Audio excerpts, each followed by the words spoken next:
keempat, teman-teman, kita akan belajar tentang self-efficacy, yaitu keyakinan individu terhadap kemampuannya dalam melakukan tindakan dengan memuaskan pada situasi tertentu atau menjalankan tugas tertentu. Jadi kita lihat apakah pada situasi tugas tertentu kita dapat menjalankan tugas itu dengan memuaskan. Itu kita lihat keyakinan, ya, kata depannya nih, perhatikan keyakinan. Seberapa seorang itu yakin terhadap kemampuannya untuk mengerjakan suatu tugas dalam situasi tertentu dengan memuaskan. Jadi itu bicara tentang belief, keyakinan kepada kemampuan. Lebih dari PD, teman-teman. Mungkin ada orang ngomong, jadi apa bedanya sama PD? Percaya. Kalau PD itu umum. Secara umum kita ini orangnya PD apa enggak. Tapi kalau self-efficacy ini terkait dengan situasi tertentu, tugas tertentu, secara spesifik. Misalnya terhadap situasi akademik. Saya yakin enggak bisa ngerjakan kuis psikologi kepribadian week ke-5 atau week ke-6 itu dengan baik. Itu spesifik. Ya. Atau saya yakin enggak bisa mencapai IP di atas 3,0 di akhir semester ini. Itu spesifik. Nah, itu self-efficacy.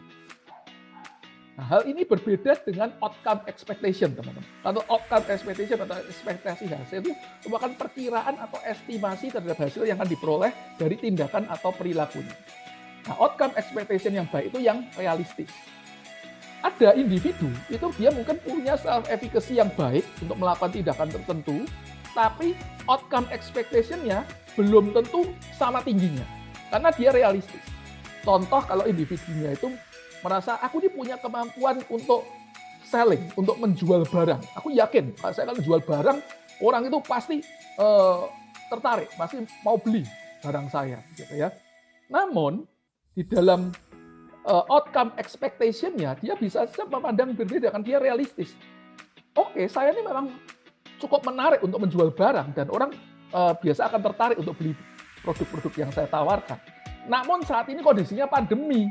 Mereka sih pasti tertarik, persoalannya nggak punya duit. Karena kondisi pandemi ini, duit lagi seret. Sosial ekonomi lagi susah. Atau kondisinya juga karena modal terbatas, produksi barangnya juga terbatas. Apa yang mau dijual? Biasanya saya bisa jual 100 unit per bulan. Saya yakin bulan ini pun saya bisa jual 100, bahkan lebih. Karena saya punya kemampuan menjual. Tapi persoalannya di pabriknya tuh nggak bisa memproduksi sampai 100 unit karena modalnya terbatas. Nah, ini adalah outcome expectation. Dia akan memprediksi, dan yang bagus tuh yang realistis tadi ya. Kalau yang nggak realistis agak repot. Dia memprediksi realistis, ini bisa tercapai enggak? Sekalipun dia punya keyakinan terhadap kemampuannya, tapi hasil itu kan nggak hanya dari diri sendiri, ada faktor-faktor lain yang mempengaruhi, itu akan muncul yang namanya outcome expectation. Yang bagus itu yang realistis. Kalau outcome expectation yang nggak realistis, itu biasanya muncul permasalahan-permasalahan psikologis berikut. Nah, kembali ke self-efficacy, itu ada 4 sumber, teman-teman, yang mempengaruhi keyakinan seseorang terhadap kemampuannya. Bagaimana seorang itu punya keyakinan terhadap kemampuannya untuk melakukan sesuatu yang cukup spesifik pada situasi tertentu. Hal pertama yang tentu mempengaruhi adalah pengalaman keberhasilan diri sendiri, ya, atau disebut mastery experience. Pengalaman keberhasilan individu di masa lalu, ya, keberhasilan kita di masa lalu, itu jadi sumber yang kuat untuk mempengaruhi efficacy kita. Ya. Ketika kita ditanya kira-kira bisa nggak mencapai IP di atas 3,0 atau 3,25 atau di atas 3,5, tentu kita akan lihat dulu waktu SMA kira-kira nilai saya ini masuk berapa besar ya kalau di kelas. Walaupun nggak ada ranking, tapi mungkin kira-kira saya masuk berapa besar ya dibandingkan teman-teman. Kira-kira saya di atas rata-rata atau di bawah rata-rata ya. Nah, orang itu akan coba lihat, dulu saya seberapa berhasil. Ya, ketika bicara efikasinya ini terhadap tugas akademik, ya tentu dia akan cari pengalaman keberhasilan akademik saya dulu seperti apa. Nggak mungkin dia ini tantangannya akademik terus cari keberhasilannya di bidang yang non-akademik, itu aneh. Pasti dia akan cari pengalaman keberhasilan akademik. Nah, ada beberapa kondisi yang perlu diperhatikan. Saya keberhasilan dalam melakukan tugas yang sulit atau secara mandiri, ini akan makin meningkatkan efikasi seseorang. Misalnya seorang mengatakan, yakin saya bisa kok di atas 3,5. Karena dulu di SMA saya, itu saya masuk kelas unggulan. Dan kelas unggulannya ini luar biasa, kumpulan dari banyak anak-anak yang dulu dari SMP-nya ini pinter-pinter luar biasa. Sehingga kalau dulu di kelas unggulan aja, Saya tuh rata-rata rasanya kalau saya hitung-hitung, saya masuk 5 besar. Di kelas unggulan saya masih masuk 5 besar.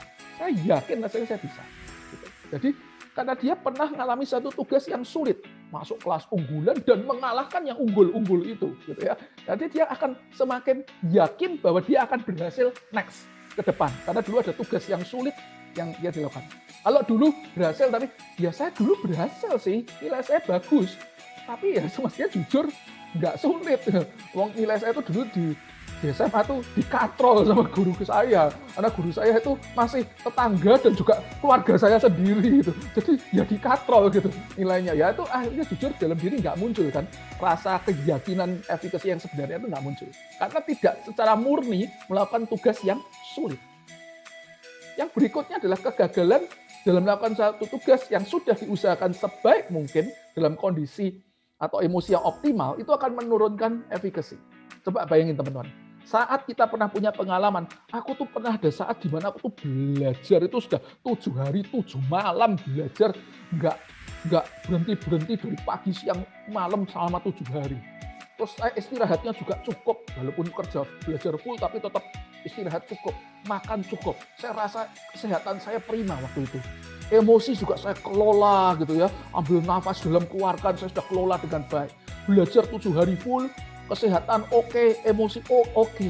Tapi waktu ngerjakan ujian, loh kok cuma dapat nilai 20? Wah, itu jauh lebih down teman-teman. Karena merasa, loh sudah berusaha seoptimal mungkin kok hasilnya tetap jelek. Itu membuat, apa kok yang buat saya kok seperti ini? Akhirnya nanti kalau berikutnya ada tantangan lagi, itu efikasinya jadi lebih kecil. Aduh, jangan-jangan gagal lagi. Jangan-jangan gagal lagi. Itu bisa terjadi. Nah, individu yang sudah biasa berhasil, itu dan satu kali mungkin dia gagal kayak tadi ya, ada satu kali gagal gitu. Tapi sebelumnya dia sudah biasa berhasil, itu masih agak lumayan. Nggak akan terlalu mempengaruhi efikasinya. Oh ya entahlah, saya nggak tahu, mungkin ada faktor X saya nggak bisa kontrol. Tapi itu kan cuma 1 di antara 9. Yang 8 itu saya sudah berhasil. Oke, yang ke depan masih ada kemungkinan saya berhasil. Tapi kalau kebalik, itu 8 di antara 9. Ya rada repot gitu ya. Jadi 8 kali gagal dari 9 kali uji coba ya agak repot gitu. Nah ini akan mengenai efikasi. Tapi ya tetap ada ketekunan ya, seperti yang dikatakan Thomas Alva Edison itu, dia berapa 9.999 kali orang lain ngomong gagal, tapi bagi dia itu tidak gagal, itu mencoba cara yang lain. Nah tapi efikasi itu dalam kondisi normal ini, masih orang tuh sering kali kalau gagalnya lebih banyak ya orang jadi efikasinya turun. Sumber yang lain teman-teman itu adalah pengalaman keberhasilan model. Nah, masih ingat ya, Bandura nih orang itu sukses itu nggak harus dari diri sendiri, tapi bisa belajar dari model, dari orang lain. Jadi perilaku itu kalau menurut Pavlov, menurut Skinner, itu dibentuk dari pengalaman dirinya sendiri. Atau anjing itu kan ngalami sendiri, dikasih bel, dikasih makanan. Tikus itu ngalami sendiri, dikasih makanan, keluar mencet bel keluar makanan atau ada sengatan listrik, itu kan dialami sendiri. Tapi kalau menurut Bandura itu enggak harus dialami sendiri. Menurut Bandura kita bisa belajar dari orang lain, modeling. Maka itu keberhasilan dari model itu bisa mempengaruhi efikasi seorang. Vicarious experience ya, pengalaman dari keberhasilan orang lain. Yaitu pengalaman keberhasilan dari orang lain itu sumbernya akan semakin efektif kalau modelnya itu diperkirakan memiliki kemampuan yang sama dengan dirinya. Oh iya ya, rasanya dia satu daerah sama saya dan umurnya juga seumuran, kalau enggak ya seangkatannya juga kurang lebih sama. Dari sisi nilai juga sama, kita ya dia ya enggak orang yang pinter-pinter banget, tapi ya enggak bodoh-bodoh amat, ya sedang-sedang aja, rasanya sama. Nah, itu cocok jadi model. Tapi kalau kita lihat model, lah jelas semua dia sudah terkenal dari dulu anak paling pinter, IQ-nya di atas 200, enggak gumun, enggak heran. Dia merasa ini enggak cocok deh jadi model gitu ya, karena terlalu tinggi gitu, terlalu tinggi. Jadi walaupun tadi sebelumnya ada penjelasan model yang baik itu yang lebih kompeten, tapi juga tetap dilihat jaraknya kejauhan apa enggak gitu ya. Kemudian model yang diperkirakan mengalami situasi kondisi yang relatif sama itu juga lebih tepat dijadikan model untuk vicarious experience itu. Jadi misalnya, oh ya dia satu daerah sama saya, nilainya kurang lebih juga sama, tapi beda. Dia anaknya orang kaya, fasilitasnya banyak. Nah, itu beda sama saya. Itu akan beda karena situasinya beda. Atau ya dia sama, nilainya sama, satu daerah dengan saya, bahkan mungkin sosial ekonominya juga sama, tapi beda. Saya itu disuruh ngerjakan tugasnya itu 100 proyek dalam sebulan. Sedangkan dia cuma buat 10 proyek dalam sebulan. Enggak heran kalau dia berhasil. Lah saya 10 kali lipat lebih sulit. Lah apa bisa berhasil? Nah ini, situasinya nggak sama. Ketika situasi nggak sama, ya otomatis itu tidak jadi sumber yang baik kan teman-teman. Itu yang kedua. Kemudian yang ketiga, itu adalah persuasi sosial. Ya, ini dampak sumber ini nggak sebesar ya, nggak sebesar yang sumber pertama kedua tadi ya, nggak, agak terbatas gitu dibandingkan dua sumber sebelumnya. Namun persuasi sosial ini juga bisa cukup mempengaruhi kalau diberikan secara tepat. Jadi pada waktu kita harus punya efikasi ya, mau menghadapi satu ujian tertentu gitu ya, itu kadang kita perlu penguatan dipersuasi ya oleh lingkungan sosial kita, oleh orang-orang di sekitar kita. Tadi efeknya nggak sekuat yang pertama kedua, karena pertama kedua tuh pengalaman di sini dong, pengalaman orang lain tuh lebih real, jadi testimoni yang kuat kalau orang lain. Tapi ternyata persuasi sosial ini juga bisa berpengaruh kalau ada rasa percaya terhadap si pemberi persuasi. Ya. Kalau yang memberi persuasi ini, wah iya betul. Yang memberi persuasi ini memang ahli di bidang matematika. Sedangkan saya ini sedang harus menghadapi tugas yang terkait matematika. Ya rasanya cocok ya. Dia pemberi info itu mempersuasi saya yakin bisa. Tapi kalau yang memberi persuasi itu dia sendiri gak ahli di matematika, dia sendiri jelek nilai matematikanya ya. Ya mungkin, lah yo orang Surabaya, opo kon kamu aja gak bisa gitu. Kamu aja gak bisa matematika kok mempersuasi saya gitu. Dan itu bisa ngefek rasa percaya kita. Kemudian persuasi sosial ini juga akan berdampak kalau ada sikap realistis terhadap apa yang dipersuasikan. Gitu. Kalau yang dipersuasikan masuk akal, jalan gitu ya, bisa kamu bisa ngerjakan, naik nilaimu bisa meningkat dari 70 ke 80, itu kan masih realistis. Tapi yang mempersuasi kadang nggak masuk akal gitu ya. Nilai kita sebelumnya 30, terus bisa kamu pasti bisa kali ini kamu pasti dapat 100, kamu dapat 100. Alah, waktu dulu aku sudah belajar ngoyo-ngoyo terus dapat 30, saat ngeden-ngeden paling bisa 60 sehebat. Ini kok ngomong 100 rek. Nah, akhirnya kita malah jadi merasa ini nggak realistis, nggak bisa dipercaya. Jadi persuasi yang baik itu dari sumber yang dapat dipercaya dan isi persuasinya itu realistis. Itu penting. Jadi kalau kita ngasih saran ke teman ya, mensupport teman, itu ingat dua hal itu. Cek dulu, kita ini jadi sumber yang bisa dipercaya apa enggak, dan apa isi persuasi kita ini realistis apa enggak. Kemudian keadaan emosi kita pada waktu lakukan efikasi ini juga ngefek. Kita lagi bad mood, lagi bete, atau kita lagi senang, lagi semangat, itu juga tentu akan mempengaruhi keyakinan kita terhadap kemampuan untuk melakukan sesuatu yang spesifik. Walaupun tetap efeknya nggak sebesar yang pertama. Bagaimanapun yang paling besar itu kalau kita pernah berhasil sebelumnya atau lihat contoh yang mirip dengan kita dan dia berhasil, itu jauh lebih kuat daripada yang dua itu. Nah, yang terakhir adalah tentang kolektif efficacy, teman-teman. Yaitu keyakinan dari seorang atau masyarakat bahwa mereka secara bersama-sama dapat mengalihkan perubahan sosial tertentu. Jadi ini efficacy tapi bersama-sama. Ya, biasanya terkait tujuan yang lebih luas, misalnya untuk mengatasi pandemi, mencegah polusi atau banjir, menentang peraturan yang berlaku, dan sebagainya.